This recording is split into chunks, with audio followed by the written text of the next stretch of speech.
I had the opportunity to sit down with Mary Skinner Jones, Executive Director for the Renaissance Foundation. So tell me, Ms. Jones, a little bit about the Renaissance Foundation, its efforts, and a little bit about its inception. Well, the Renaissance Foundation was started in 1996. It became a 501c3 in 2001. And I think one of the main things that we started out with was human service type programs. And then we inherited the project for Historic Bethel. So for the past few years, we've been working on Historic Bethel, generating funds to restore and preserve that building. So could you tell us a little bit about the Bethel Project? Okay, the Bethel Project concept was mainly this. The building was designed by one of the first registered architects in the United States. And it has a rich history. It's on the National Registry, and it's a historical tour site. So when we started looking at designing the project and what we wanted to have in that building, we focused on the history and the need in the community to have a 500 to 600 seat performing arts venue. And that was in response to the city's task force in 2003, the need for that size venue. So we filled that void for that. And then we're going to have a museum in the building as well. We will house the history of the faith community. It's non-denominational, and we will house the history of the United Black Fund Hall of Fame, which was entrusted to us in 2006. So it will be a permanent exhibition of the UBF and a permanent exhibition of Historic Bethel.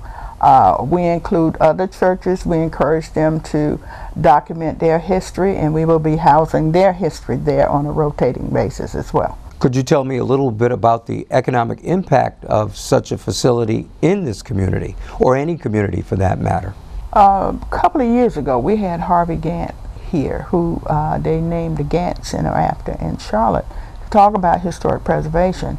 And at that time, we said, well, we'll create 57 jobs and donate $15 million annually to the local economy. And he told us, you're doing it wrong. That's too low. He said, because you got to look at all of the other activity that's going to take place around that building.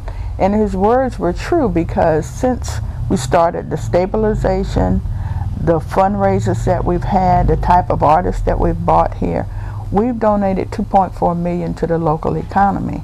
And just think, when that building is open for the uses, for the tours, and for people coming here when we have plays. So those kind of things, it will have a tremendous economic impact on Columbia. We know that it will, because it has already. We're hoping to secure all the funding that we need to start the restoration of the project itself. This has been a hard sell within the community, because a lot of people kind of focus on the fact that it was AME project, which is not. It is a community project. All denominations will have an opportunity to exhibit their history there. So I think that was one of the things that we had to convey to the community, that it was not another church project or AME project, but a community project. It's diverse. Anybody can utilize the building for rental to use the performing arts venue. As a matter of fact, that is our mission, to embrace the arts and diversity in the arts.